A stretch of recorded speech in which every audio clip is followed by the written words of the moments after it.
E estamos no ar para mais um episódio do podcast Hora H2O. Deem as boas-vindas à nossa convidada de hoje, a Diana Gomes, uma das grandes lendas da natação nacional feminina e masculina também. É um dos grandes nomes da natação nacional, pelos grandes resultados que teve ao longo da sua carreira. Muito bem-vinda, Diana. Obrigada. E obrigada pelos elogios também. É verdade, é um nome muito sonante da natação portuguesa e que, por acaso, tive muitos pedidos de ouvintes para fazer uma entrevista contigo. Eu já tinha pensado, por acaso, há algum tempo, mas também já não falava contigo há algum tempo e decidi finalmente fazer-te o convite e muito obrigado por aceitares. Obrigada eu. Como é que está a correr o teu pós-carreira, o teu pós-natação? Sei que Eu, abriste um negócio teu, não é? Eu queria que falasses um pouco como é que está a sim, decorrer esse pós-carreira. o pós-carreira aconteceu exatamente quando abri um negócio próprio, abri uma pastelaria, um cafezinho muito pequenininho, muito caseiro, muito Podes familiar. fazer publicidade, eu deixo. Um, É a padaria da Praceta, em Cavelos, na Praça do Junqueiro. E já alguns nadadores conhecem, já vieram cá. O Alexis, por acaso, gosta muito da minha tarte Uhum. Nutella. Portanto, a maior parte aqui do pessoal mais próximo já deu cá um saltinho. Então acontece que em 2014, no final do ano, procurei um lugar onde abrir um negócio. Não fazia a mínima ideia de como é que isto se geria, aprendi tudo quando abri, Uhum. mas primeiro fiz um pequeno estudo de mercado. O facto de também ter estudado arquitetura é possível que também me tenha ajudado a ter um bocadinho mais de noção de como fazer e onde fazer. E pronto, abri um negócio no final de 2014 e foi exatamente quando abri a padaria que fiz os meus últimos nacionais de clube, já com o Belenenses. E desde aí as coisas têm corrido, mas mesmo a uma velocidade incrível. Uhum. E já vai fazer 5 anos a padaria, portanto já vai fazer 5 anos que também deixei de nadar. E tem sido um rodopio. Foi muito intenso, os primeiros 2 anos da padaria foram super intensos. Entretanto, conversas para a frente, conversas para trás, os clientes acabaram por saber que eu também tinha estudado arquitetura e houve um ou outro cliente que solicitaram uns projetos, neste caso algo mais simples, muito de interiores, e trabalho puxa trabalho, acabei por necessitar de ajuda, também chamei a minha colega Ana Pardal, também Uhum. nadou no CVG, também era arquiteta, juntámos as duas, começámos a fazer projetos e há 2 anos abrimos o nosso ateliê de arquitetura e desde aí então tem sido uma roda-vida entre a Uhum. padaria, entre o ateliê, desde há 4 meses com o bebê, Uhum. portanto Exatamente, está a era da ser uma pessoa. vida assim bem cheia, bem preenchida. A pequenita já faz piscina. Ainda não faz piscina, só a partir dos 6 meses é que Uhum. tenho aqui piscinas próximas que aceitam bebés, mas já experimentou o cloro, Uhum. já a pus dentro de uma piscina e ela, como adora os banhos, adorou a piscina, acho que filha de peixe vai saber nadar. Exatamente, vai ser interessante daqui a uns anos. Sim, Podemos seguir sim. os resultados da Petra. Vamos E ver, espero que por sim, acaso era muito era o giro. que eu te queria ter perguntado, porque pronto, eu sei que te abriste à padaria e que eras licenciado em arquitetura e queria saber se estavas ligado ao mundo da arquitetura. Tu passas agora mais tempo no ateliê ou na padaria? Tenho passado mais tempo no ateliê. A Uhum. padaria, ao fim de 2 anos, acabou por ficar com as engrenagens já Uhum. É mais mais. autónomo. Exatamente, começou a tornar-se mais autónoma. Também tenho lá a minha mãe que me ajuda a 200, Uhum. 300% e que me dá confiança também para eu poder estar mais no ateliê. Portanto, agora sim, estou-me a dedicar mais à arquitetura. Excelente. Eu queria também, pronto, para quem não conhece, eu acho que é quase impossível não conhecer a Diana Gomes, mas a Diana foi atleta olímpica em Atenas e em Pequim, não foi? Tu não chegaste a qualificar para Londres, para não? Exato. Não consegui, Ah, é um amargo que eu tenho. Não consegui. acho que é mútuo esse amargo. Eu também fiquei É verdade, muito é desiludido. verdade. E pronto, Diana, queria que falasses um pouco da tua carreira, como é que iniciaste a tua prática da natação, porque é que decidiste optar pela natação, e explicar-nos um pouco como é que te desenvolveste como nadadora. Ah, o teu primeiro clube, por exemplo, clubes é que representaste. Queria que nos desses a entender um pouco do teu background como nadadora. Ok, vou ver então se não me perco. O meu primeiro clube foi onde eu aprendi a nadar, foi na ABVE, no Estoril, que agora tem um nome diferente, a AHABE. E foi lá que aprendi a nadar. Demorei imenso tempo a aprender a nadar porque eu tinha pavor da água. Os meus pais inscreveram-me quando eu tinha 2 anos, porque já íamos de férias para aqui ou para ali, ou havia sempre alguém que tinha uma piscina, e eu tinha medo de entrar na água. Então lá decidiram que me iam pôr na natação para eu aprender a nadar e para perder também o medo da água. E só aos 5 anos, porque aquilo era uma natação em que se ia com os pais para dentro da água, e só aos 5 anos é que eu aprendi a nadar, porque a minha mãe estava tão grávida do meu irmão que a professora finalmente conseguiu dizer: vá, Diana, tens de deixar a mãe, vens comigo. E foi assim, de repente, depois também aprendi a nadar. Aos 8 anos já adorava aquilo.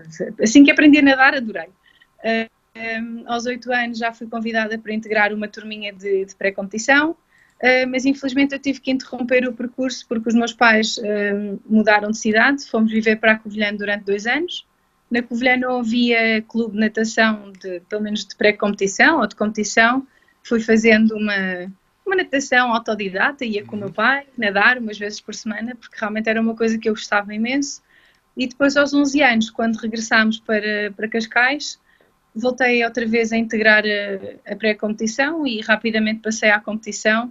E em 2002 já passei para o Teixeira, que foi o meu primeiro treinador de competição. Com 13 anos, não é? Com 13 anos, sim. Depois, sim, já tinha 13, exato. Isto é importante porque depois, em 2004, era isso que foi eu muito ia falar a rápido. seguir, Foi muito rápido. Portanto, com os 11 anos, em 2000, voltámos para Cascais. E em 2003, lembro-me que tive a minha primeira prova internacional, que foi na primeira época que eu tive com o Teixeira.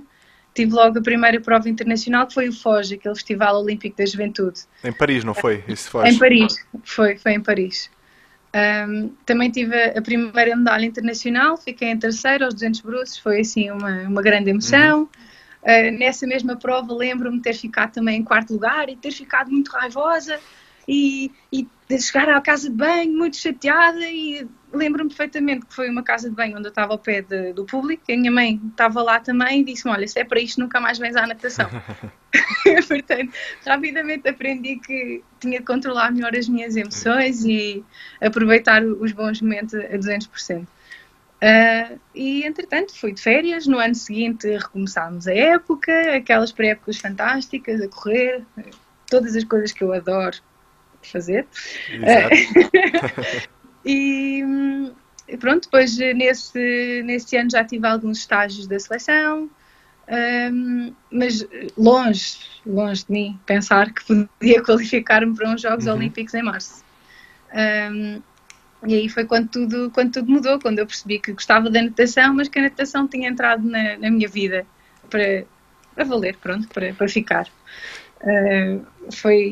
Foi estranho. Agora, olhando para trás e vendo outras crianças, adolescentes de 14 anos, eu não me sentia com 14 anos na altura, e acho que também foi algo que me obrigou a crescer rápido, porque rapidamente integrei as seleções absolutas, já não eram as do meu setor etário. Já nem me lembro qual é que seria. Era júnior. Era júnior na altura. Tu foste ao Europeu de Júniores comigo. Exatamente, foi isso. Em 2004. Era júnior de primeiro ano e rapidamente passei a estar na seleção absoluta. Lembro-me de as tarefas de bruços eram seccionadas para mim e para o José Couto. O José Couto 1000 metros à minha frente e eu a tentar acompanhar a tarefa lá atrás, porque na altura também ainda não treinava grande coisa. O Teixeira às vezes dizia-me para não contar aquilo que eu treinava, porque era quase vergonhoso.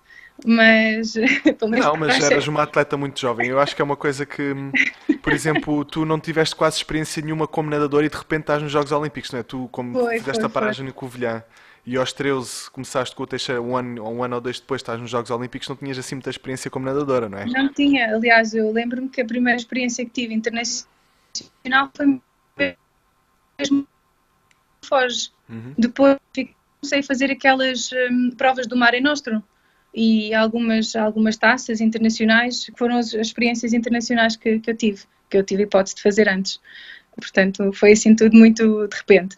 Depois tive o Europeu de Júniores, nesse mesmo ano. Ganhaste, não foi? Não, Não, não, não, o de Lisboa não não, ganhaste, não. mas o ano a seguir, O de o de Lisboa fiquei Budapeste em é que quinto você... lugar. Exatamente, eu lembro-me. Mas o ano a seguir, o de Budapeste, ganhaste. O de Budapeste ganhei, isso foi é das emoções que eu tenho melhor guardadas comigo, porque foi uma equipa incrível, essa seleção dessas pessoas, se calhar foi com quem eu passei mais tempo depois na natação também, que acompanharam os Jogos Olímpicos e quando eu deixei de nadar foi também quem estava a nadar ainda. E ter ouvido o hino nacional numa competição, na altura tinha lá o Teixeira e tinha o Filipe também, mal eu sabia que no ano seguinte o Filipe ia ser o meu treinador. Tinha a minha família, foi muito bom, foi muito especial, essa sensação foi incrível. Mas isto voltando um bocadinho atrás, em relação aos Jogos de 2004, a minha participação lá foi muito ingênua, muito mesmo naive, Uhum. de ir para uma competição e aproveitar ao máximo aquilo que era O possível, momento. porque nem sabia bem o que é que ia. Lembro-me perfeitamente de entrar fazer os aquecimentos na piscina, já tinha visto que as bancadas eram muito grandes, mas no momento em que eu fui nadar os 100 bruços, lembro-me que estava na pista 1 e que a mulher que estava ao meu lado tinha exatamente o dobro da minha idade. Até tinha uma filha quase da minha idade. E lembro-me de entrar e de sentir as minhas perninhas a tremer imenso e de perceber que eu estava realmente nervosa para nadar. Depois lá entrei na água e as coisas acabaram por fluir, não fiz o meu melhor tempo, estava muito nervosa para isso, mas gostei muito da experiência. Fiquei triste na altura pelo resultado, mas no dia em que fui nadar os 200 bruços já estava diferente, já Para quem tinha. não sabe, a Diana, nesses Jogos Olímpicos, foi a atleta mais jovem da comitiva portuguesa, tanto na natação como em todos os esportes, não foi? E pronto, Sim, já esclareceste um pouco como é que foi a experiência de ser a atleta mais jovem, mas também queria saber como é que os atletas da comitiva portuguesa te abraçaram, como é que eles te apoiaram no seio da comitiva, porque eras uma nadadora muito foi jovem e espetacular. certamente tiveste algum tipo de tratamento Foi especial, não é? espetacular, sem dúvida, sem dúvida. Aliás, eu ganhei uma alcunha durante os Jogos Olímpicos, que eu era a mais nova, era a Piriri. E depois, na altura, nós treinávamos ao ar livre, eu tinha aquelas marcas fantásticas dos olhos, dos óculos, os olhinhos muito branquinhos, então eu era a Piriri Mascarilha. E assim fiquei os Jogos Olímpicos todos. E fui muito acarinhada por todos, os chefes de missão andavam sempre a perguntar se eu estava bem, os nossos treinadores da seleção também que estavam lá a perguntar se estava sempre tudo bem. Durante os Jogos Olímpicos o Teixeira esteve lá, mas não esteve na seleção, teve o Filipe, portanto foi a primeira experiência que eu tive do Filipe a treinar-me, foi diretamente nos Jogos de Atenas, mas foi extremamente positivo. Toda a gente me cuidou, toda a gente me tratou bem e foi ótimo porque fizeram com que a minha experiência muito ingênua ainda se tornasse melhor. Foi Exato. muito bom. Já falaste do facto de nem saberes ou imaginares que um dia fosses trabalhar com o Filipe Coelho depois Sim. de teres os grandes resultados com o Teixeira. Eu queria que falasses um pouco das diferenças do que é que foi treinar com o Teixeira e com o Filipe, sobretudo em termos de metodologia, por exemplo. Ahm, Também o facto do Teixeira ter ido para o Lolé, na altura, que eu penso que foi Sim. uma das razões principais pela qual, Foi. ou foi a razão principal pela qual mudaste, não foi? Tu, por acaso, tiveste alguma, ainda te passou pela cabeça ir para o Lolé e seguir o Teixeira? Não, porque eu acabei por sair do Estoril antes Ok. de a ABV desmoronar. E até foi o Teixeira na altura que me disse, olha, as condições aqui não são as melhores e eu acho que tu precisas de treinar mais tempo, precisas de ter acesso a condições melhores, ou pelo menos teres uma equipa que esteja com mais condições Uhum. do que nós estamos aqui, porque nós deixámos de ter acesso ao ginásio, em vez de termos 2 horas as pistas, passámos a ter 1 hora, 1 hora e meia. As coisas já não estavam fáceis, queriam terminar com a equipa de competição no Estoril e pronto, conversa para a frente e para trás, o Teixeira acabou por me dizer, bom, se calhar a melhor equipa para tu ires será Na a Amadora. Amadora. Apesar de ter convites de outros clubes, a minha escolha foi ir para a Amadora.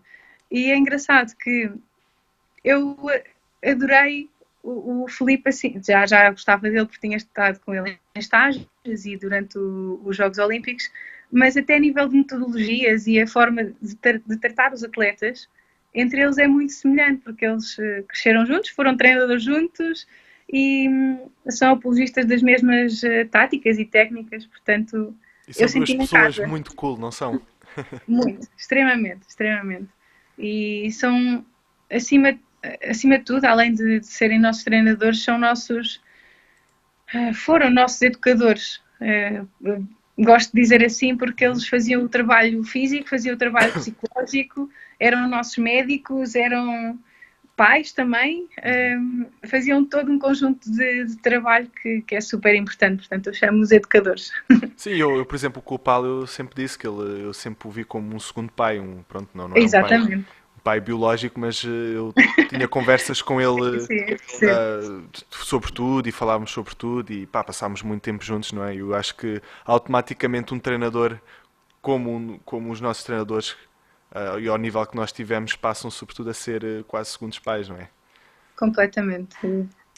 Vejo isso pelo menos neles os dois. Sim, e falando agora dos pais, e já disseste que a tua mãe, por exemplo, ajuda-te muito na padaria.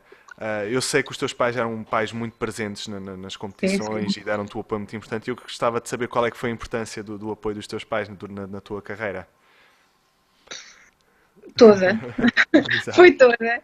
Foi Não, mas toda era porque para os nossos ouvintes também perceberem qual é a sim, importância sim. do papel dos pais. Só para perceber, então, eu fui aos jogos com 15 anos, acabaste de fazer, tinha feito os mínimos com 14, fui aos jogos com 15 anos e um mês, algo assim, e quem é que me levava aos treinos? De manhã e ao fim do dia? Eram sempre eles, não havia outra hipótese, não havia outra forma, se não houvesse a dedicação dos meus pais, se não houvesse a motivação também, por exemplo, como aconteceu no Foz, dizer se é para esta brincadeira, se é para ficares assim mal disposta, não vens mais à competição, porque isto é para tu te divertires, é uma coisa que tu tens de gostar de fazer, Exatamente. não vale a pena ficares assim, a todos os níveis. Foi importante, até para me dizerem: olha, se queres ir treinar, é bom que me venhas acordar, porque eu não vou lá acordar-te. Era eu que ia lá bater à porta do quarto dos meus pais e eles lá se levantavam para me ir pôr ao treino do Jamor ou no Estoril, onde fosse. E assim foi até aos 18 anos. Portanto, toda a base que eu tive da minha carreira foi completamente uma simbiose com os meus pais. Eles tiveram que alinhar nas minhas vontades e E nas agradeço. decisões que tomaste, eles também ajudaram-te a tomar a Sim, decisão ou deram alguma opinião? sim, sim. Obviamente que ajudaram, não é? Muita parte da minha carreira aconteceu, ou pelo menos a parte fulcral aconteceu enquanto eu era menor e que não tinha carta, não podia conduzir e eram eles que andavam sempre comigo para a frente e para trás e até na relação com a escola sempre foram eles que me deram o máximo de apoio possível. Portanto, sem pais não há nada. Por Sim. mais patrocínios que haja, Eu, por mais vontade que o atleta tenha, sem pais não vale a não, eu pena. revejo-me no teu exemplo porque os meus pais também foram como os teus. Eles sempre me deram o apoio e sem eles não teria chegado onde cheguei. Ah, voltando agora aqui um pouco atrás pronto, na entrevista que eu tive com o Filipe Coelho aqui no podcast, ele falou-me que eras uma nadadora que treinava muito, muito bem e, por exemplo, ele deu o exemplo nos Jogos Olímpicos de Londres em que estavas uma verdadeira máquina nos treinos a anteceder os Jogos Olímpicos, mas depois chegou a altura nos Jogos Olímpicos não correu tão bem como estavam à espera. E eu queria saber um pouco como é que se dá essa situação de não conseguires render tão bem como estavas a render no treino e como é que conseguiste Sim, fazer face a esses problemas? Esses problemas ou essas situações? bom, então especificamente nessa época de 2011, 2012, houve tanta coisa chata a acontecer, além do fator psicológico, obviamente foi o último de Uhum. todos a ceder. Foi, por exemplo, uma operação ao ombro, no verão de 2011, exatamente um ano antes dos Jogos, fui operada ao ombro, uma recuperação apressada, uma gripe que durou 2 meses, A 2 meses, recuperar? 2 semanas com febre, tive 2 semanas com 38 de febre, não baixava. O Cavilhas, que era o nosso Um treinador e médico. também médico, já estava doido, sem saber o que fazer, e isto foi em fevereiro. Portanto, já estávamos ali à porta de acontecer tudo e mais alguma coisa, a última hipótese de fazer os mínimos para os jogos, e parecia que estava tudo a desmoronar. Lá me consegui recuperar, consegui fazer uns treinos ótimos, estava super motivada, mas depois o corpo, isso que certamente que o psicológico também não estava muito sólido, como houve tantos entraves, Sim. eu acabei por duvidar muito de mim naquele momento, portanto não consegui alcançar os mínimos para 2012, fiquei triste, fiquei desgostosa. Desculpa, não foi Londres, era Pequim que ele deu o exemplo. Desculpa. Não, não foi nos Jogos de Pequim, que também Ah, estavas a treinar muito bem, desculpa. Agora sim, fiz confusão.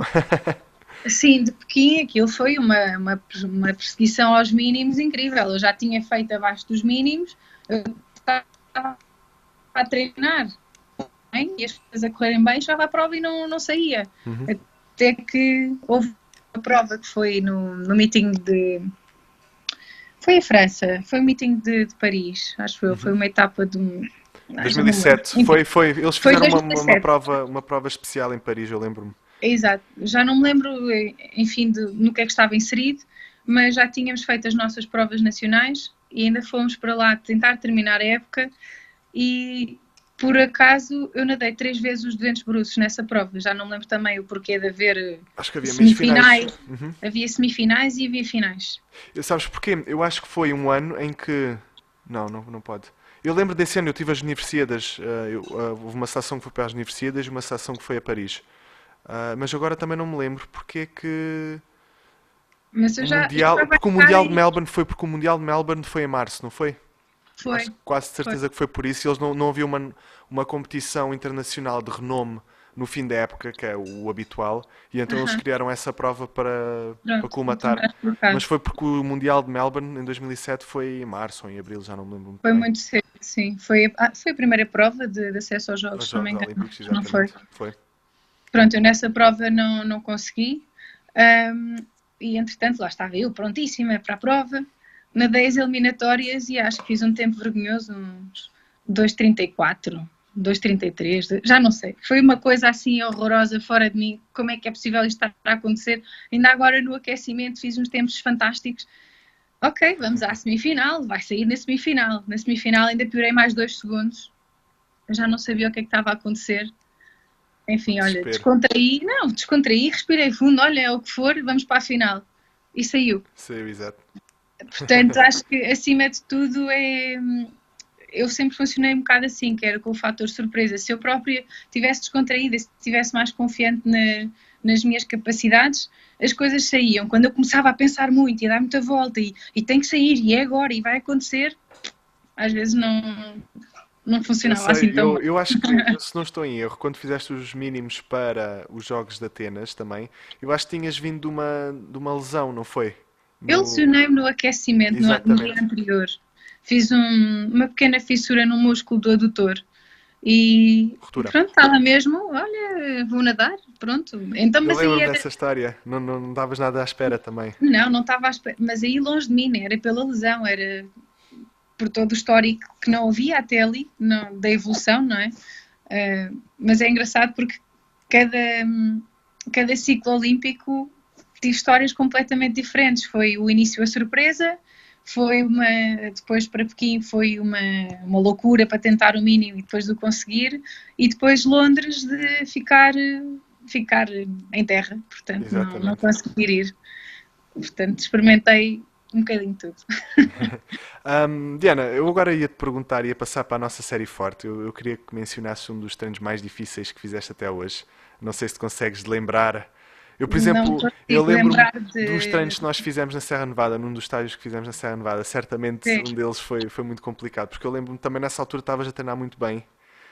E eu lembro-me de tu Sim, pedires mas até ao não quero Filipe na altura, Nevada. tu pedias ao Filipe para fazer extra no fim do treino. Sim, sim, sim, sim. Eu tive uma fase assim um bocado maluca. Mas por acaso em Serra Nevada, eu cheguei a estar 3 dias sem treinar quase, lá por causa daqueles níveis que eles nos O mediam. CK. Olha, tu pronto, estás dentro das coisas, lembras-te, eu já não me lembro bem. Mas houve um valor qualquer que disparou e eu tive que parar. E depois achava eu certamente na minha cabeça que por ter estado 3 dias parada tinha que compensar nos outros. Mas lembro-me perfeitamente que os treinos da seleção eram os mais difíceis para mim, porque de vez em quando tínhamos 9.000 de manhã, 8.000 à tarde, e eu, pronto, simplesmente não estava habituada a fazer esse tipo de treinos, fazia os meus 5.000, 6.000 no treino, e já estava, agora de repente punham-me 9.000 e eu via-me aflita. mas a série forte e uma que eu pedia muitas vezes, mesmo no final do treino para fazer, eram as 10-200 bruços. Eu adorava aquela série, adorava fazer aquela tarefa Epá, e às mas vezes demorava até me muito dava. tempo, não? Demorava, então eram 2 km a bruços e com pouco intervalo, as saídas às vezes dependia do objetivo do treino, não é? Às vezes variavam com 4 minutos de intervalo, outras vezes era aos 3 minutos e 15, outras vezes era ali aos 3 e 5 e era completamente diferente o treino, mas era uma série que eu podia. Hoje estou pronta para fazer as 10-200. Lá no final do treino eu fazia. Pronto, era, se calhar vão-me achar um bocadinho doida, mas eu Não. gostava Eu dessa acho que, tarefa. eu acho que quando comparas esse tipo de treinos com uma pessoa que nada os 1500 como a Ah, Diana Durães ou a Tamila, acho que não, sim, sim, sim, sim, sim. Então ninguém acha que és maluca. retiro o que disse. Diana, eu também sei que tiveste uma experiência em Espanha, treinaste em Sim, Barcelona, no Santo André. Eu queria que falasses um pouco como é que foi essa experiência e porquê é que foste para a Espanha na altura. porque candidatei-me para o programa Erasmus e fui colocada em Barcelona. Portanto, na altura em Barcelona procurei, através dos meus amigos em Espanha, procurei um clube onde eu pudesse ficar. Inicialmente tentei ficar no Centro de Alto Rendimento, não tive autorização da Federação Espanhola. Então fui para um clube que eu sabia que já tinha tido atletas olímpicos e tinha lá pessoas conhecidas. E foi uma experiência. O Santo André, para quem não sabe. Sim, foi o Santo Andreu. Era o mais próximo também, por acaso, da minha universidade, que era em Sant Cugat, e acabava por fazer, mesmo assim, meia hora, mas era dos clubes mais próximos. E, primeiro que tudo, adorei a equipa, gostei imenso dos treinadores, dos meus colegas. Agora, não estava pronta para fazer 12 treinos por semana e estudar numa faculdade onde se fala só catalão. Uhum. Portanto, foi um bocadinho difícil ao início, mas pronto, lá consegui fazer os 12 treinos. Era realmente muita quantidade de treino que eles faziam, era um bocadinho. Foi um bocado puxado, foi um bocado diferente daquilo que eu estava habituada. Uhum. Apesar de pedir as minhas tarefas extra, não fazia 12 treinos por semana, ou era raro eu fazer isso. Havia, pelo menos o Filipe sempre tentou que nós treinássemos os metros exatos para a especificidade da prova e não propriamente treinar assim à infarta brutos. Que foi um bocadinho também que aconteceu ali no clube deles, era a experiência que eles tinham, faziam 2 horas de treino de manhã, igual a nós, mas depois os treinos à tarde começavam por volta das 3h30 da tarde com 1h30 de ginásio. Depois íamos para dentro da água às 2 horas e no final ainda tínhamos mais uma sessão de alongamentos e de reforço de 1 hora. Portanto, entrávamos ali na piscina às 3h e pouco da tarde e saíamos quase às 9 da noite. E a verdade é que eu vim de lá com um ombro completamente KO, fui operada no final, vim mais cedo para Portugal, fui operada ao ombro porque derreti a cartilagem e teve que ser tudo reforçado. Então foi um bocado triste a forma como acabou, mas enquanto eu lá estive foi uma Divertiste experiência. muito.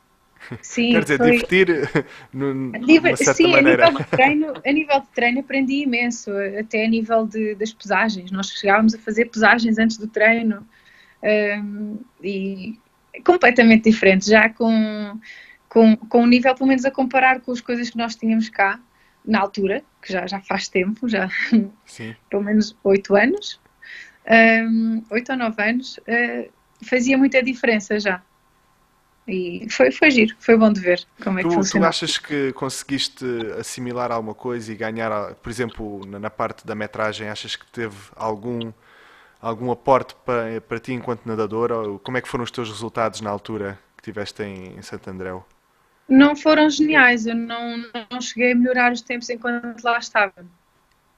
Daí que os treinos do Filipe, a meu ver, funcionavam melhor comigo, porque lá está, eu era uma atleta que funcionava com aquele tipo de treino e depois quando alterei não melhoraram os tempos, continuei a fazer os meus tempos e a ter os meus resultados iguais. Agora a nível de metragem, sim, venham treinos de 8.000, eu faço. Isso, pronto, era o que viesse. Sim. Tu continuas ligada à natação ou continuas a ver alguns resultados de natação, vês provas de natação ou desligaste completamente? não, se calhar desliguei completamente, vou através das redes sociais vendo os resultados, não sou aquela pessoa que vai ver a prova à televisão ou vai de Uhum. propósito ver os resultados nas redes sociais e que tenho o trabalho mais facilitado, sim. Eu vou acompanhando minimamente. Sim. Eu, por acaso, Mas, ao contrário de ti, eu desliguei completamente durante um ano e tal, um ano e meio ou dois, não, nem sequer revia os resultados nacionais, nem provas internacionais. Cheguei mesmo a não ver competições, por exemplo, como europeus e mundiais, nem saber quem é que tinha ganho. Por acaso foi um erro, porque, pronto, como eu disse, a natação fez parte da nossa vida durante tanto tempo e se calhar foi um erro desligar tanto, mas agora voltei a interessar-me mais e agora voltei a tomar o gosto pela natação. Tanto que se calhar já estou a pensar em voltar a treinar um bocadinho. Não, não muito, mas não sei. isso é bom, isso é Não bom. sei. Não, temos que ver. A mim o que me aconteceu foi, deixei de nadar em 2014 e sempre que voltava a treinar, fosse o que fosse ir ao ginásio, fosse fazer uns treinos na praia, fosse nadar, ligava a pilha e eu começava a treinar como se fosse para uma Pois é, o prova, meu para uma problema. competição. Demorei imenso tempo a desligar e só este ano, com uma barriga de 6 meses, é que consegui nadar e tirar prazer de nadar por nadar. Demorei imenso tempo, portanto, O meu percebo um problema é bocadinho que das coisas. eu se fizer agora mais do que 500 ou 600 metros, farto-me logo também. A partir dos 500, 600 estou farta. E pronto, não, Temos acho que que... ter sempre um objetivo, não é? Fica Exatamente. intrínseco. Exato. Eu queria também agora só falar aqui um pouco do facto de como é que foi estudar arquitetura e treinar ao mesmo tempo. Eu sei que houve muitos nadadores que tiveram essa grande dificuldade em conciliar os dois. Eu Sim. gostava de saber como é que foi a tua experiência em termos de conciliação de estudos. Demorei um bocadinho mais a fazer o curso. Primeiro que tudo, no primeiro ano em que eu entrei, ainda tentei 2 meses, muito heroicamente, perceber como é que era a vida de faculdade e treinar para os jogos, porque já estava qualificada para Pequim. Entrei em 2007. E depois lá tive uma conversa muito sincera com um professor de projeto que me disse: Olha, eu tenho 40 anos e só agora é que estou a começar a minha vida de arquiteto mesmo a fundo, portanto eu acho que não é um ano que te vai tirar Sim. a vida de arquiteto um dia. Aproveita o ano dos jogos. E aquilo deu-me um clique interessante na cabeça. Cheguei ao pé do Filipe e disse: Filipe, vou-me dedicar este ano inteiro à natação. E o Foi Filipe todo giro, foi contente, né? engraçado. Sim, mas sempre com aquela preocupação de pai, de não é para sempre, pois não, vais continuar a estudar. Eu, sim, é só este ano, é só o ano dos jogos. E a verdade é que a meio do ano eu já estava um bocadinho doida, que era ir treinar de manhã, ir para casa, ir treinar à tarde, ir para casa. Eu já andava assim um bocadinho doida, Eu acho que isso é um mas ponto pronto, muito foi a opção que eu importante. tomei. E eu senti o mesmo quando deixei de estudar só para me dedicar inteiramente à natação. Eu acho que quebrar um pouco a rotina do piscina, casa, casa, piscina é muito importante para a tua saúde mental, que toda a gente sabe é muito importante Sim, termos, sim. estarmos focados e estarmos. Mas é bom quebrar um pouco essa rotina, não com muito trabalho ou com muito estudo, mas é importante. E o que estás a dizer eu também senti muito na pele. É que é verdade, nós até ao 12º ano, pelo menos quase todos os atletas que foram das nossas seleções, sempre estudaram, portanto, fizessem as disciplinas todas ou não, todos nós tínhamos aquela obrigação e sempre foram acompanhando a natação com os estudos, pelo menos até ao 12º ano. E de repente, ter tomado aquela decisão acabou por me fazer falta. Parecia que a minha cabeça estava a reduzir Sim. a determinado ponto, não é? Estava habituada a um ritmo de faz o treino, vai para a escola e depois volta para o treino e agora tens de dormir rápido e agora tens de fazer os trabalhos rápido para uma calmia muito grande. Tens que focar no treino, no treino, no treino. Portanto, senti essa falta. E assim que acabaram os Jogos de 2008, eu estava ansiosa que começassem as aulas, nunca mais chegava ao dia de começar as aulas e de ir para as praxes, porque eu não tinha feito praxe. Enfim, Bo- Bons foi momentos. engraçado. Falar em mentes, eu agora queria só que falasses um pouco das melhores memórias que tens na natação, ou se tiveres uma história engraçada para contar aos nossos ouvintes e a mim, para contares quais foram as tuas competições favoritas. Queria que falasses um pouco do que é que Então, gostaste mais enquanto nadador e o que é que retiraste mais e boas memórias que tens. É difícil selecionar momentos, mas pronto, um deles já falei, que foi dos europeus de júniores, do momento do hino, de ter feito os recordes, também estava, eu sabia que conseguia ir à final nos europeus, mas estava longe de mim achar que podia ganhar aquela prova. Foi assim, muito bom aquele sentimento. É as medalhas até que eu guardo com mais carinho, apesar de ter ali os meus diplomazinhos dos jogos, de participação, aquelas medalhas têm um sabor muito especial. Depois, acho que grandes momentos que eu tive, por exemplo, com a equipa da Amadora, são coisas mais simples, mas foram muito bons, aqueles nacionais de clubes, aquela cantoria toda no final, de conseguirmos a vitória em conjunto, guardo grandes memórias disso. A maior parte dos meus amigos que ficaram até hoje, e que são amigos até hoje, são da natação. Apesar de estar no trabalho com a Ana, foi da natação que veio a amizade com ela.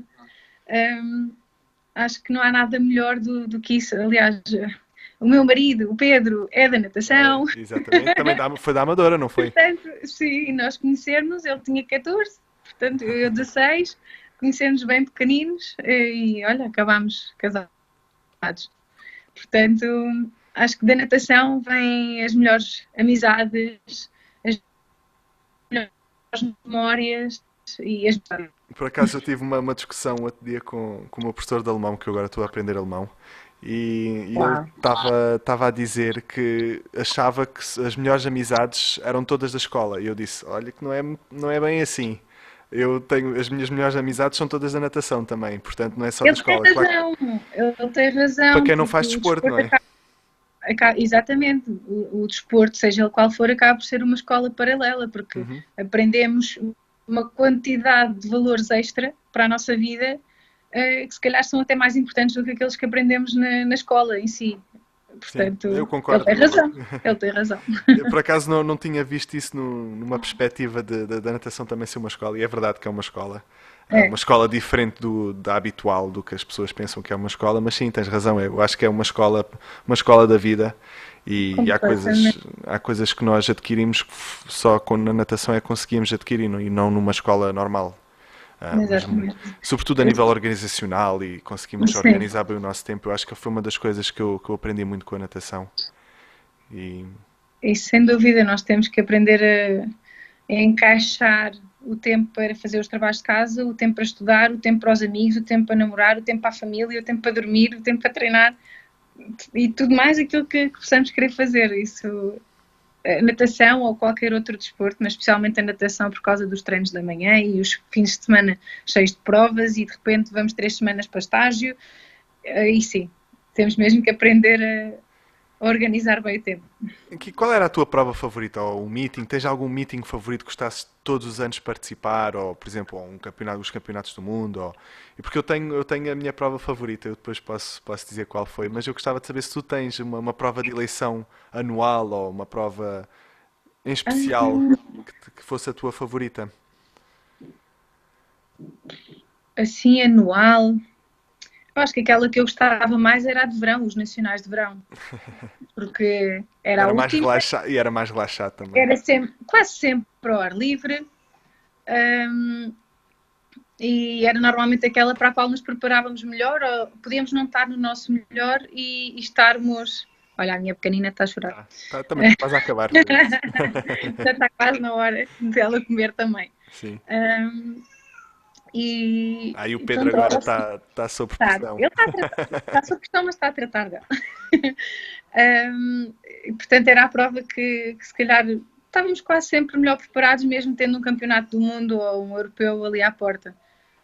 Portanto, se calhar é assim aquela que eu me lembro. E tínhamos sempre as estafetas, que era uma coisa que eu aprendi a gostar na Sim. Amadora, era giro, gostava imenso, portanto, talvez seja essa, assim, anual. Uhum. Porque depois posso dizer realmente que os jogos foram assim aquele supra-sumo e que eu guardo com Sim. carinho. Eu, por acaso, a prova que eu mais gostava de participar era no circuito Mare Nostrum, aquele circuito, por ser um Ah, circuito de provas internacionais e estarmos com atletas de outro nível, de outros países e de ser um ambiente mais relaxado. Não temos aquela pressão de um campeonato do talvez. mundo. Eu Mas gostava olha, muito. era das provas que eu menos gostava. O meeting do Cana Água estava sempre gelada, estava sempre a chover, era Mas sabes que eles horroroso. agora já Antes da tinham aquecido piscina, a água, hein, nos últimos anos. pronto. Olha, mas eu falhei. Sim. Eu tinha sempre a aguinha gelada. Portanto, era das provas que eu menos gostava de fazer, por acaso. Eu, por acaso gostava muito e depois de podermos, por exemplo, nós passámos de Barcelona para Cané, íamos todos juntos, a comitiva toda com outros atletas no autocarro, depois voávamos de Cané para o Mónaco. E eu acho que isso era muito engraçado, eu gostava Sim, desse...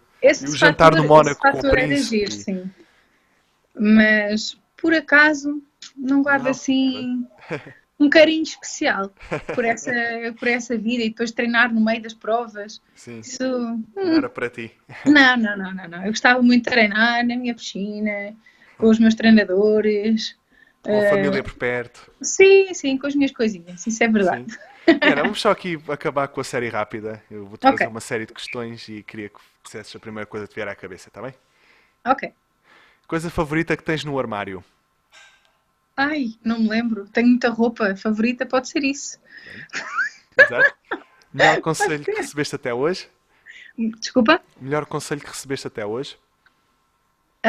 Era uma coisa que o Teixeira me dizia, boa viagem. Dizia-me sempre isso, antes das provas. E até hoje, às vezes, eu penso, antes de qualquer coisa importante, boa viagem. Olha, boa. É original. É, Animal favorito? cão. Filme favorito? Ah, pá, isso é difícil. Essa é muito difícil. Eu sou romântica, mas assim, um filme favorito. Olha, eu vou dizer A Pequena Sereia. Olha. Eu acho que é a primeira pessoa que diz Pequena Sereia. Ah, chocolate preto ou chocolate de leite? De leite, gulosa. Se pudesse ter vivido noutra altura, quando seria? Ah, eu vivia agora igual, tudo igual, tudo igualzinho. Tipo de música? Ah, é comercial, de rádio, tranquila. Uma celebridade com quem gostasse de jantar? Uma celebridade, essa é boa. Ah, olha, gostava muito de jantar com o Obama. Acho que seria muito interessante. Por acaso eu por acaso já Gostava muito pensei de jantar nisso. com Série favorita? série de televisão favorita. Aí, tenho tantas. Ah, pode ser a Rainha do Sul, que é o que eu ando a ver agora. Atleta de natação favorito? Leslie Jones. Já nem me lembrava que ela existia. Minha referência. Sim, Eu sou antiga. old school. Que superpoder gostarias de ter? Da invisibilidade. E o hobby? O hobby. Eu adoro ser arquiteta. Pode ser Sim, o meu hobby. pode. Diana, muito obrigado. Foi um prazer ter-te no podcast Obrigada. e gostei muito de passar esta hora contigo. Foi bom reviver alguns momentos e Sim. poderes dar a conhecer a tua carreira e um pouco mais da Diana Gomes, enquanto grande nadadora que foi. Muito obrigado por participares, Diana. Obrigada eu por te lembrares também de mim. Sim, Deus. Obrigada, adeus.